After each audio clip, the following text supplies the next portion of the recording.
Welcome दोस्तों, मैं आप सभी का स्वागत करता हूं आपके अपने YouTube चैनल पर जिसका नाम है सुरवेश्वर सिद्धांत क्लासेस अकोला। अब देखिए, इसके पहले लेक्चर में हमने nurse theory for single electrode potential देखी थी। आशा करता हूं कि आप सब लोगों ने वो देखा होगा, अच्छे से सुना होगा वीडियो लेक्चर, आपको समझ में आती होगी, मतलब आई होगी वो थ्योरी, कोई प्रॉब्लम नहीं, बहुत आसान सी थ्योरी थी। अब हमें नर्स इक्वेशन के तरफ जाना है जो कि बहुत ही इंपॉर्टेंट है कॉम्पिटिटिव एग्जाम के लिए, लेकिन उसे समझने के लिए हमें पहले कुछ बेसिक टर्म्स मालूम होना जरूरी है। तो हम सबसे पहले वो बेसिक टर्म्स ले लेते हैं। जैसे कि एक बेसिक टर्म में क्या आता है, रिडक्शन पोटेंशियल क्या होता है, ऑक्सीडेशन पोटेंशियल क्या होता है, एसओपी एसआरपी क्या होता है। तो ये बेसिक डेफिनेशन हम पहले देख लेते हैं और बाद में फिर क्या करते हैं, नर्स इक्वेशन को देख लेते हैं। तो चलो बच्चों, सबसे पहले हम देखेंगे what is mean by single electrode potential. मैंने आप सबको single electrode potential nurse theory के वक्त ही बता दिया था, फिर वापस से देख लेते हैं एक बार। सिंगल इलेक्ट्रोड पोटेंशियल किसे कहते हैं? तो जब भी हम किसी इलेक्ट्रोड को उसी के सॉल्यूशन में डुबा के रखते हैं तो वहां पे उनके पीएस एंड पीओ में कुछ ना कुछ डिफरेंस रहता ही रहता है, बराबर है।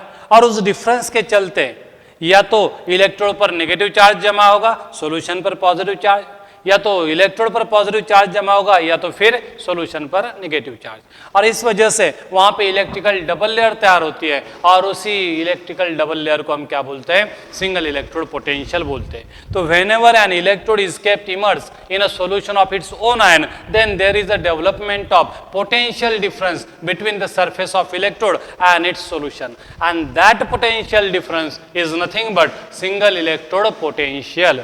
तो इस तरह से हमने सिंगल इलेक्ट्रोड पोटेंशियल को डिफाइन किया था।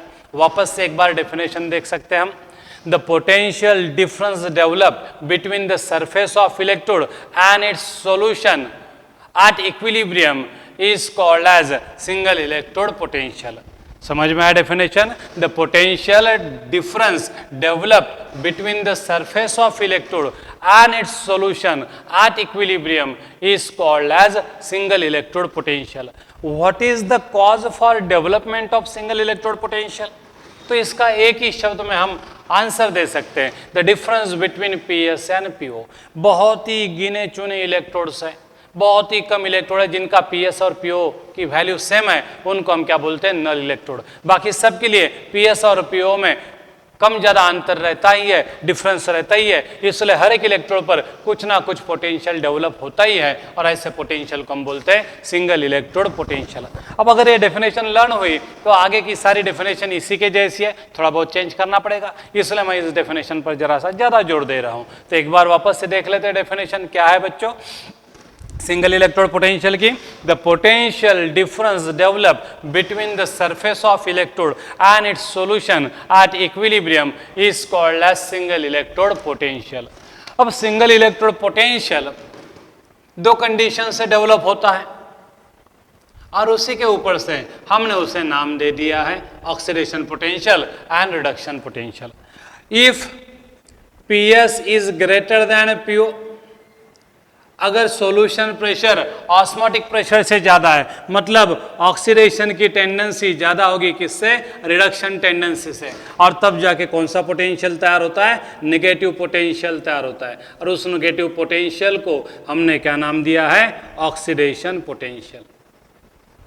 तो हमने सिंगल इलेक्ट्रोड पोटेंशियल को दो क्लासेस में क्लासिफाई किया है, ऑक्सीडेशन से तैयार होने वाला पोटेंशियल, ऑक्सीडेशन पोटेंशियल, एंड दूसरा अगर समझो पीओ ज़्यादा है, ऑस्मोटिक प्रेशर ज़्यादा है सॉल्यूशन प्रेशर से, मतलब रिडक्शन में जाने की टेंडेंसी ज़्यादा है ऑक्सीडेशन में जाने की टेंडेंसी से, तब वहाँ पे रॉड पर पॉजिटिव पोटेंशियल तैयार होता है और पॉजिटिव चार्ज एक्यूमुलेट होता है, उसे हम आईयूपीएसी सिस्टम के अनुसार पॉजिटिव पोटेंशियल मानते हैं और उसे क्या बोलते हैं, रिडक्शन पोटेंशियल, बराबर है। तो हमारे पास सिंगल इलेक्ट्रोड पोटेंशियल के दो टाइप है, oxidation potential and reduction potential.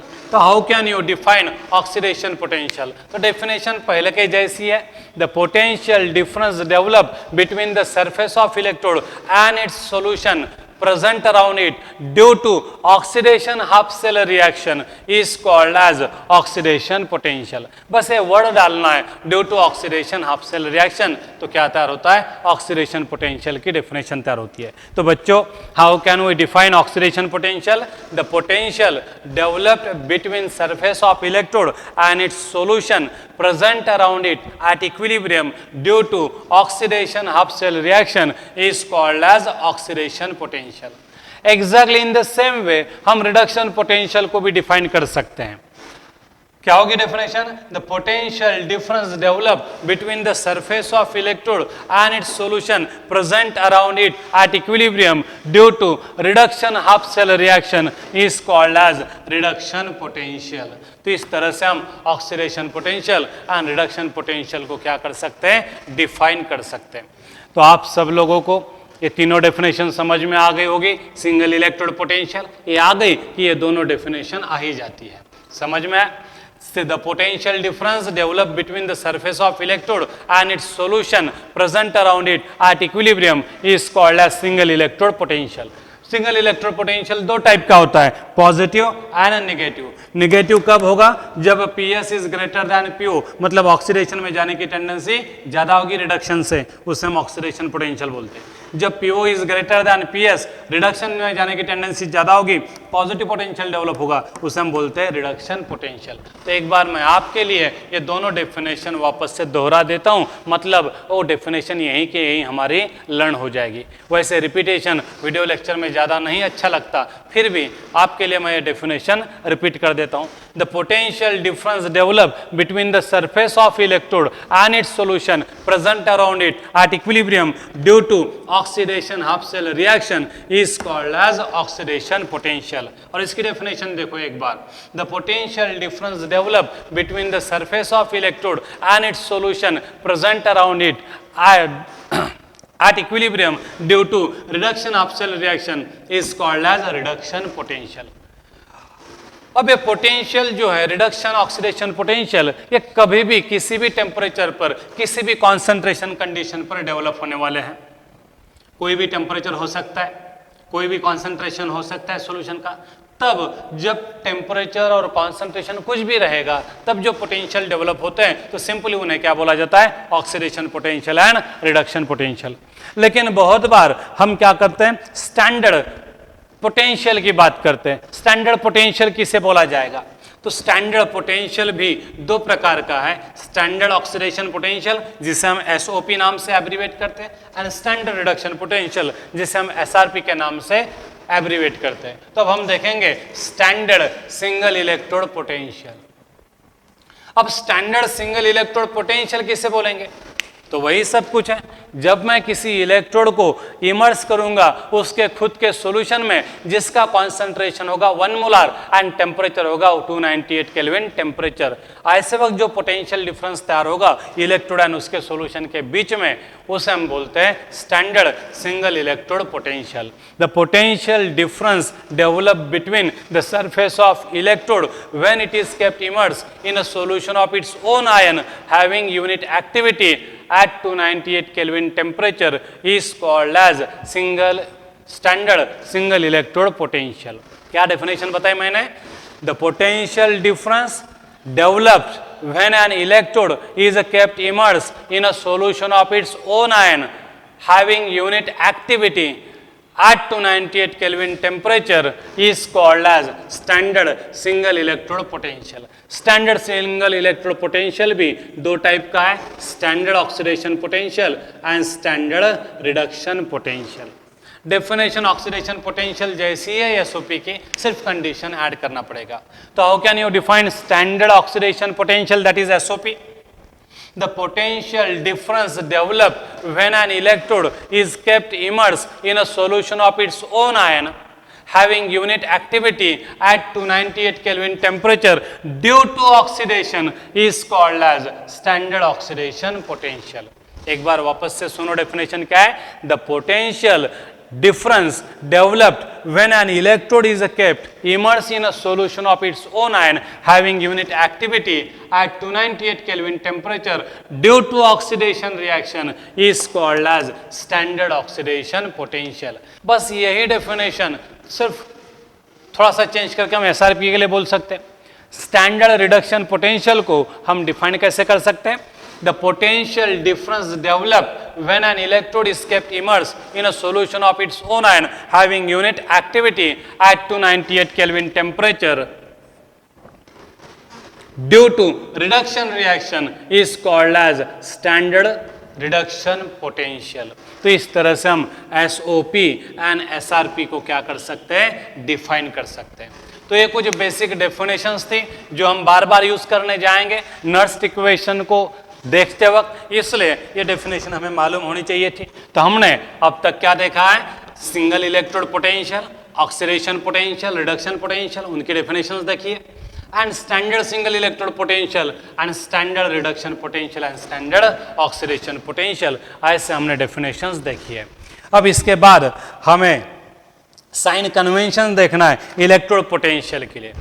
According to the IUPAC system हम हमेशा जब भी बात करते हैं पोटेंशियल की तो हम रिडक्शन पोटेंशियल के टर्म में ही बात करते हैं. तो according to the IUPAC system whether electrode is undergoing oxidation reaction और reduction reaction we have to talk about the reduction potential of that electrode, और in case of standard condition we have to talk about the standard reduction potential.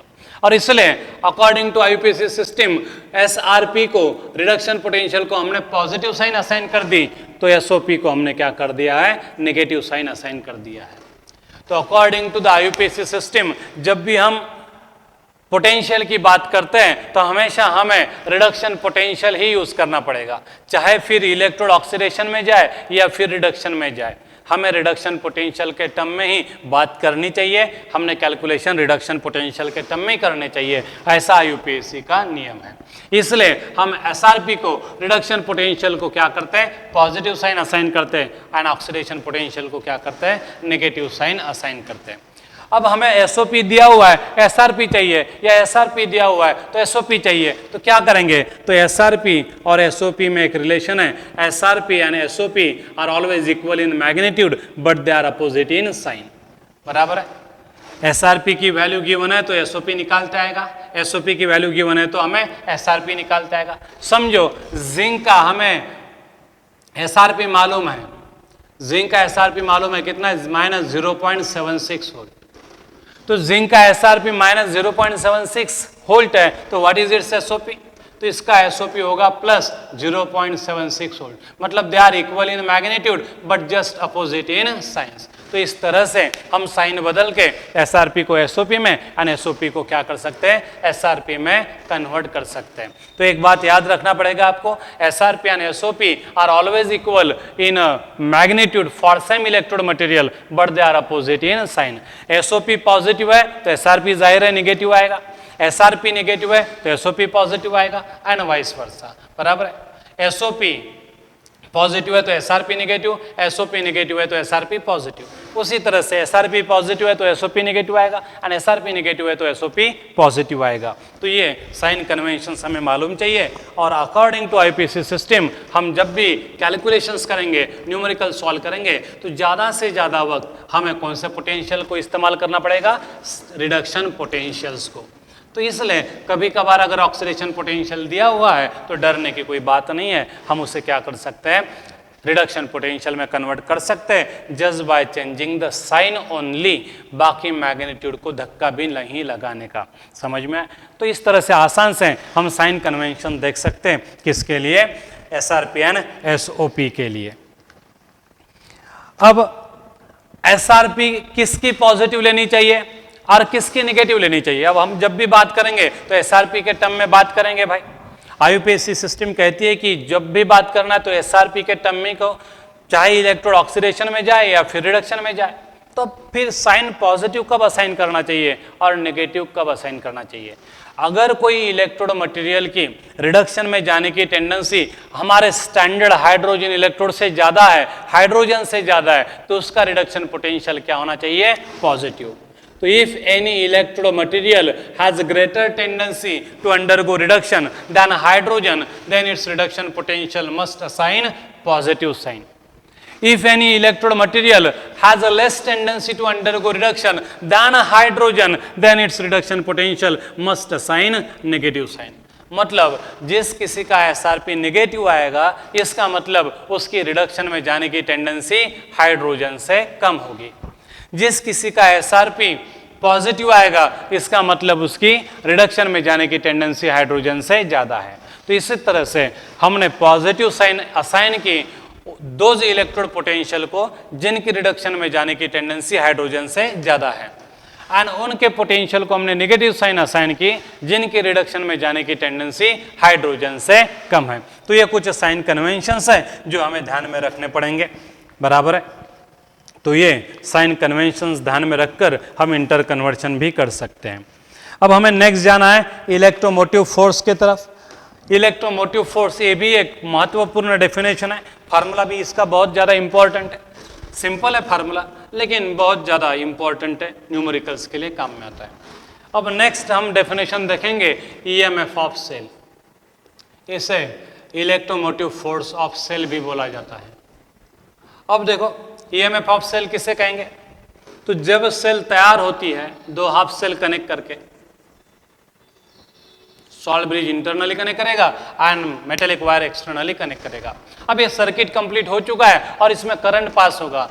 अब इस current को पास करने के लिए, इन electron को circuit में फ्लो करने के लिए जो फोर्स की जरूरत पड़ती है उस फोर्स को हम क्या बोलते हैं? इलेक्ट्रोमोटिव फोर्स बोलते हैं, या फिर उसे क्या बोलते हैं? Potential difference. तो how can we define potential difference or electromotive force? The potential difference which is responsible for the flow of electron from electrode at higher potential to the electrode at lower potential is called as electromotive force, or simply potential difference बोल सकते हैं.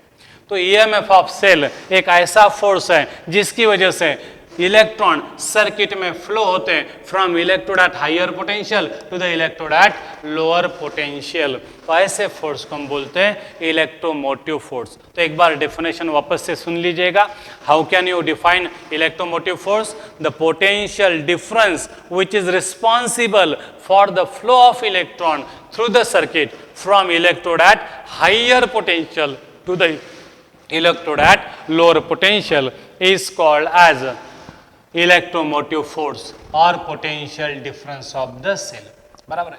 अब EMF of cell को हम calculate कैसे करेंगे? तो EMF of cell को कैलकुलेट करने के लिए हमारे पास फार्मूला है. बहुत ही सिंपल सा फार्मूला है.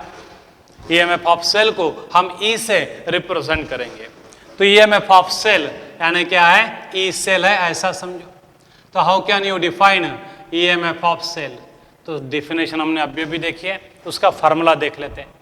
तो EMF of cell is nothing but the algebraic sum of oxidation potential of anode and reduction potential of cathode.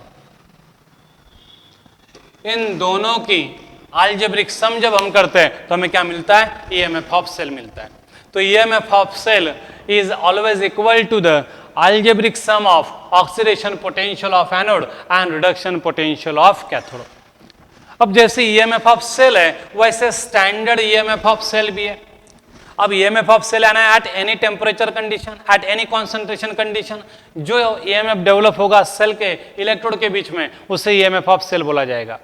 लेकिन जब दोनों हाफ सेल में कॉन्सेंट्रेशन 1 मोलार होगा इलेक्ट्रोलाइट का, टेम्परेचर 298 केल्विन होगा, तब जो पोटेंशियल डिफरेंस डेवलप होगा उसे हम क्या बोलेंगे? Standard EMF of cell.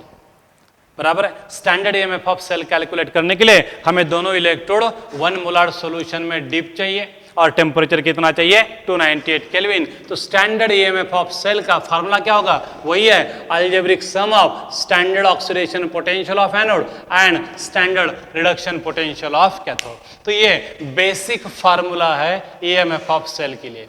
Standard EMF of cell के लिए ये फार्मूला, और अभी हमने ईएमएफ ऑफ सेल के लिए फार्मूला देखा था algebraic sum of oxidation potential of anode and reduction potential of cathode. तो ये दोनों फार्मूले हैं ये एट एनी कंडीशन एप्लीकेबल है, एट स्टैंडर्ड कंडीशन एप्लीकेबल है। स्टैंडर्ड कंडीशन मतलब at 298 kelvin temperature when concentration of oxidation half cell and reduction half cell कितना होना चाहिए, 1 मोलर होना चाहिए, तब ये फार्मूला यूज करते हैं। लेकिन अभी तो हमें आईयूपीएसी सिस्टम ने बताया कि भाई जब भी आप बात करोगे, कैलकुलेशन करोगे, तो हमेशा क्या यूज करो, रिडक्शन पोटेंशियल ही यूज करो। रिडक्शन पोटेंशियल के टर्म में ही तुम्हारे कैलकुलेशन होने चाहिए। मतलब हम हमारे फार्मूले में ऑक्सीडेशन पोटेंशियल को नहीं रख पाएंगे आईयूपीएसी सिस्टम के वजह से। अब हम ऑक्सीडेशन पोटेंशियल को रिडक्शन पोटेंशियल में कैसे कन्वर्ट करेंगे? तो सिंपल सी बात है, मैग्नीट्यूड रहेगी सेम लेकिन साइन क्या हो जाएगी, अपोजिट। तो ऑक्सीडेशन पोटेंशियल की मैग्नीट्यूड जितनी है उतनी मैग्नीट्यूड रहेगी, लेकिन साइन क्या हो जाएगी, अपोजिट। तो इससे मैं क्या लिखूंगा, minus E not reduction of anode plus E not reduction of cathode. इसे जीरो भी बोला तो चलेगा, कोई ई नॉट बोलता है, कोई ई जीरो बोलता है।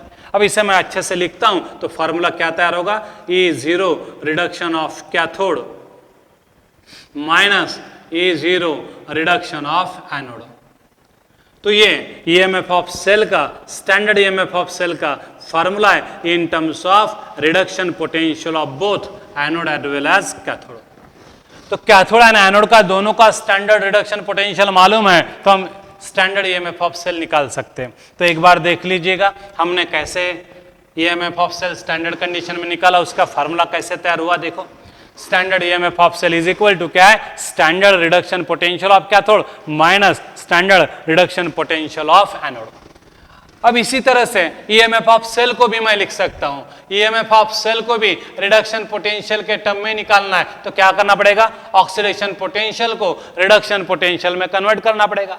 अभी साइन कन्वेंशन में हमने देखा है कि ऑक्सीडेशन पोटेंशियल को रिडक्शन में कन्वर्ट करना है तो कुछ भी नहीं, मैग्नीट्यूड को सेम रखो, साइन को क्या करो, चेंज करो, प्लस का माइनस, माइनस का प्लस। तो इसलिए मैं ऑक्सीडेशन पोटेंशियल के जगह पे यहाँ पे क्या लिखूंगा, रिडक्शन पोटेंशियल लिखूंगा, किसका, एनोड का, और उसकी साइन क्या कर दूंगा, चेंज कर दूंगा, निगेटिव। ये रिडक्शन पोटेंशियल पहले से ही है तो इसको ऐसे ही रहने देते हैं। तो ये हो गया ई सेल का फॉर्मूला। इसे भी अब अच्छे ढंग से लिखते हैं हम तो क्या आएगा, ई रिडक्शन ऑफ कैथोड माइनस क्या आएगा, ई reduction of anode.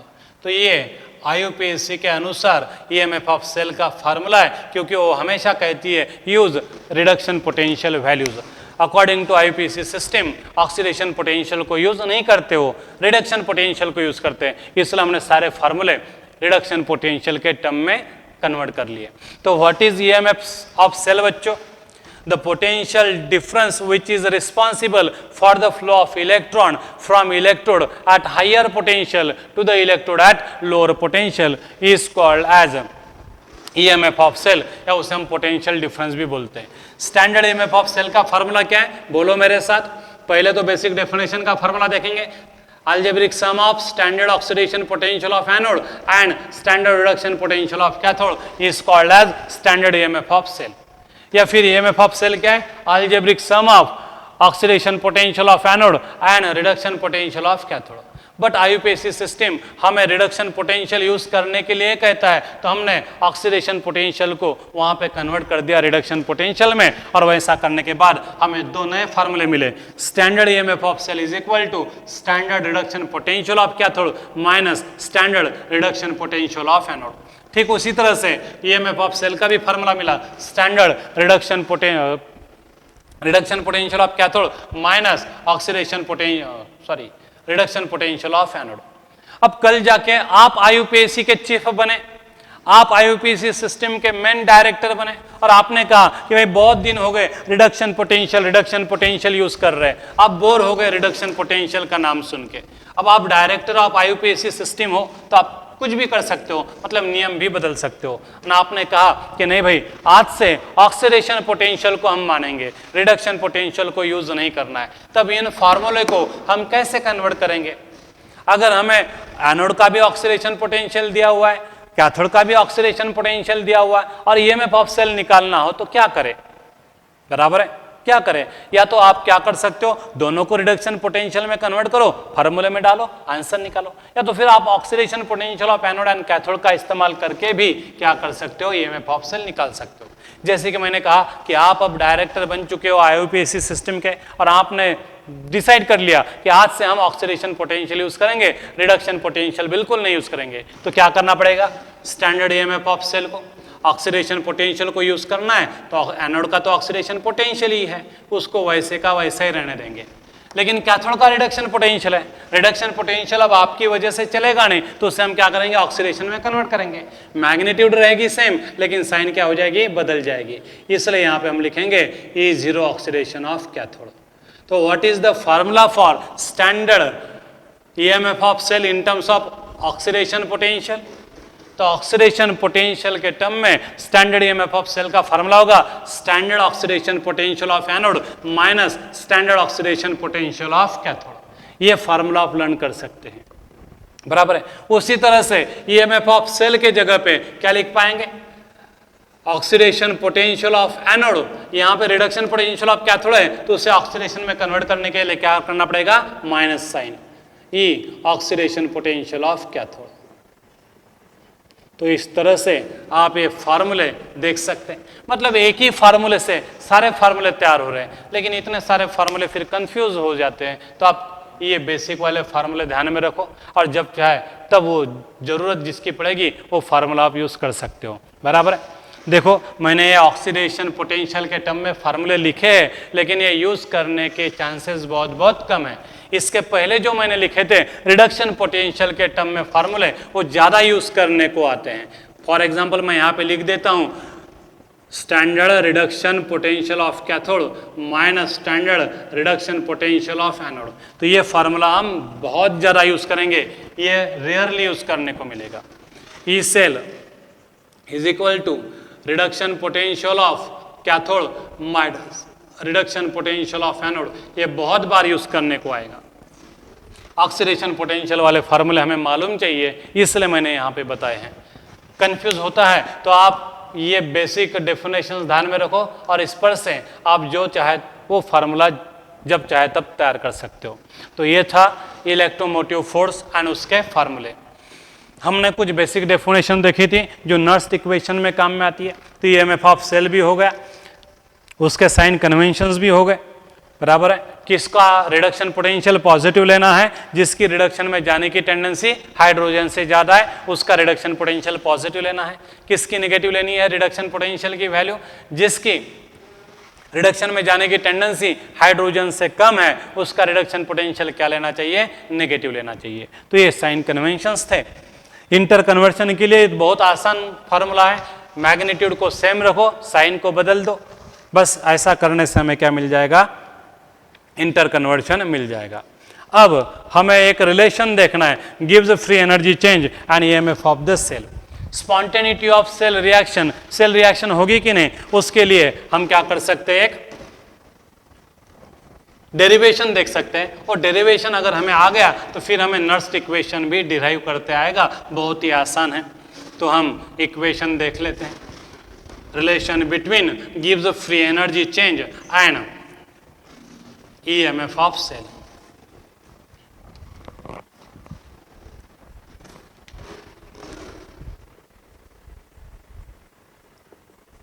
Relation between गिव्स free energy change and EMF of cell. तो बहुत ही ज़्यादा इंपॉर्टेंट ये रिलेशन है। स्पॉन्टेनिटी ऑफ सेल रिएक्शन के लिए भी हमें इसको यूज करते आता है, एंड नर्स इक्वेशन को डिराइव करने के लिए भी ये इंपॉर्टेंट है। देखो भाई, फ्री एनर्जी हमने डिफाइन की थी, the amount of energy available in system to do useful work is called as a free energy. Free energy की एब्सोल्यूट वैल्यू हम मेजर नहीं कर सकते, but we can measure the change in free energy very accurately. तो इसलिए हम हमेशा delta G को यूज करेंगे।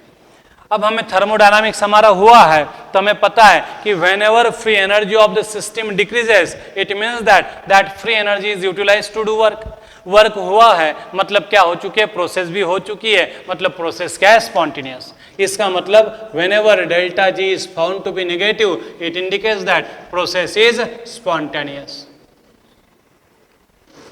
जब भी डेल्टा जी की वैल्यू पॉजिटिव आएगी, मतलब whenever free energy of the system increases, इसका मतलब कोई वर्क नहीं हुआ है, मतलब प्रोसेस क्या है, नॉन स्पॉन्टेनियस है। एंड जब भी कभी डेल्टा जी की वैल्यू 0 आती है, इसका मतलब process is neither spontaneous nor non spontaneous, it is on the boundary, और उसे हम बोलते हैं कि प्रोसेस क्या है, इन इक्विलिब्रियम है। तो ये थर्मोडायनामिक्स में हमने देख लिया है। फ्री एनर्जी को कैसे डिफाइन किया था, the energy available in system to do useful work is called as free energy. We can't calculate the absolute value of free energy, but we can calculate the accurate value of delta G. And from delta G, we can predict spontaneity very easily. Whenever free energy decreases, that is delta G is found to be negative, it means that free energy is utilized, work is done, process is spontaneous. Whenever free energy of the system increases, delta G is found to be positive, and at that time process is non-spontaneous. And whenever delta G is found to be 0, it means that process is neither spontaneous nor non-spontaneous, it is in equilibrium. Secondly, हमने आपको बताया था कि work done by a system कितना होता है, work done by system is always equal to the decrease in free energy. जितने से फ्री एनर्जी डिक्रीज होती है उतना ही क्या होता है, वर्क डन होता है। इसलिए वर्क डन बाय सिस्टम का फार्मूला हम क्या लिख सकते हैं, माइनस डेल्टा जी। तो work done by system is always equal to the decrease in free energy. अब ये वर्क कोई भी हो सकता है, मैकेनिकल वर्क हो सकता है, इलेक्ट्रिकल वर्क हो सकता है, कोई भी वर्क हो सकता है। When ever any system performs work, that work is always performed at the cost of free energy, and that's why free energy decreases. तो जितने से फ्री एनर्जी डिक्रीज होती है बराबर उतना ही क्या होता है, वर्क डन होता है। इसलिए हमने थर्मोडायनामिक्स के अनुसार ये फार्मूला लिखा है, work done is always equal to decrease in free energy, और इसको मैंने नंबर दिया इक्वेशन नंबर 1। अब हम बात करेंगे इलेक्ट्रोकेमिकल सेल की। अब जाहिर बात है कि इलेक्ट्रोकेमिकल सेल में जब भी वर्क होगा तो उसे क्या बोलेंगे, electrical work. What is the definition of electrical work? The work obtained in electrochemical cell is called as electrical work. ऐसा ब्रॉडली हम बोल सकते हैं, the work obtained in electrochemical cell is called as electrical work. ऐसा भी बोल सकते हैं, या फिर इलेक्ट्रिकल वर्क का हम फार्मूला से भी डेफिनेशन बता सकते हैं। What is the definition of electrical work? Electrical work की डेफिनेशन है, product of charge flowing through the circuit into क्या है, पोटेंशियल डिफरेंस। बराबर है। Electrical work is defined as the product of charge flowing through the circuit and potential difference applied across the circuit. अब कितना charge circuit में से flow होगा भाई, अब हमें मालूम है जब 1 मोल इलेक्ट्रॉन सर्किट में से फ्लो होते हैं, जब 1 मोल इलेक्ट्रॉन सर्किट में से फ्लो होते हैं तो हम बोलते हैं 1 फैराडे चार्ज पास हो गया है। Whenever 1 mole of electron get passed through the circuit, we say that 1 faraday of charge get passed through it। तो समझो हमारे रेडॉक्स रिएक्शन में n number of electron pass हो रहे सर्किट में से, तो जब n mole of electron circuit में से पास होंगे तो how many charges get pass through the circuit, cross multiplication से हमें मिल जाएगा। तो when in a electrochemical reaction n number of electron get passed through the circuit, how much charge get passed through the circuit, number of moles of electron into Faraday. What is the potential difference of cell? Let it be E cell. तो इस तरह से electrical work के लिए हमें formula मिल जाएगा n into F into E cell, equation number 2। बराबर है। तो हमने इलेक्ट्रिकल वर्क का डेफिनेशन का इस्तेमाल करके इलेक्ट्रिकल वर्क का फार्मूला तैयार किया। Electrical work is equal to product of charge passing through the circuit and potential difference applied across the circuit. इसलिए W is equal to N into F into E cell. तो भाइयों आपको NF कैसे है समझ में आया? समझो सर्किट में से 1 मोल इलेक्ट्रॉन पास होता है तो हम कहते हैं 1 फैराडे चार्ज पास हो गया, लेकिन हमेशा 1 मोल इलेक्ट्रॉन थोड़ी ना पास होंगे। रेडॉक्स रिएक्शन में any number of moles of electron pass हो सकते हैं। तो समझो n mole of electron pass हुए तो कितने फैराडे पास होंगे, क्रॉस मल्टीप्लिकेशन से हमने आंसर निकाला NF। तो NF is the charge passing through the circuit and E cell is the potential difference applied across the circuit. Therefore, electrical work is equal to क्या आता है, N into F into E cell. अब equation 1 and equation 2 को अगर हम compare करते हैं तो मुझे क्या आएगा, देखो यहाँ पे LHS पर वर्क है, यहाँ पे भी LHS पर वर्क है, LHS सेम है तो RHS भी क्या होगी, सेम होगी।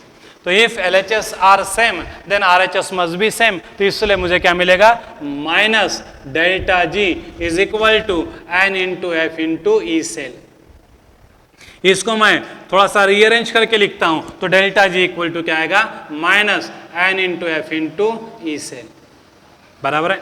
तो this is the relation between free energy change and EMF of cell.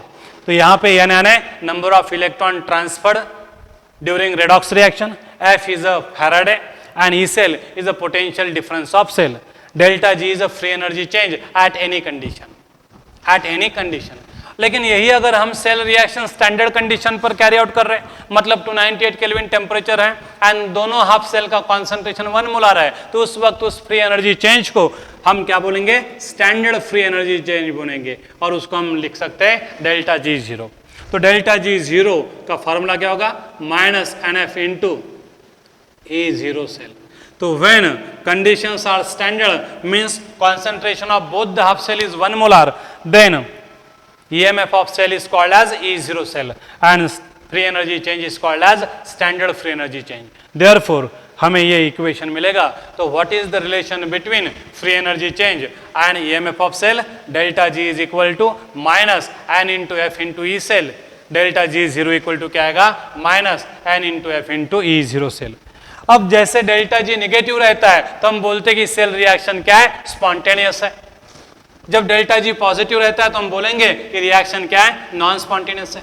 वैसे अब हम सेल रिएक्शन स्पॉन्टेनियस है कि नॉन स्पॉन्टेनियस है ये बताने के लिए EMF ऑफ सेल का भी इस्तेमाल कर सकते हैं। देखो जब भी हमारी इलेक्ट्रोकेमिकल सेल होगी उसमें रेडॉक्स रिएक्शन होगी, रेडॉक्स रिएक्शन होगी तो कम से कम एक तो इलेक्ट्रॉन पास होगा ही होगा, मतलब नंबर ऑफ इलेक्ट्रॉन पास की वैल्यू नॉन जीरो रहेगी, 1 2 3 4 5 रहेगी, वो जीरो नहीं हो सकता।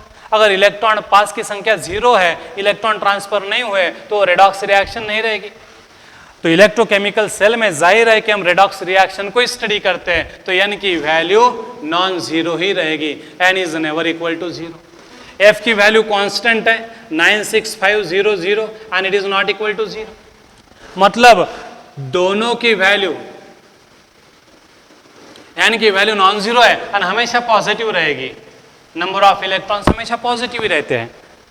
f की वैल्यू जीरो नहीं है और पॉजिटिव है, तो ये n एंड f दोनों नॉन जीरो दोनों क्या है, नॉन जीरो वैल्यूज है, n क्या है, पॉजिटिव वैल्यू है।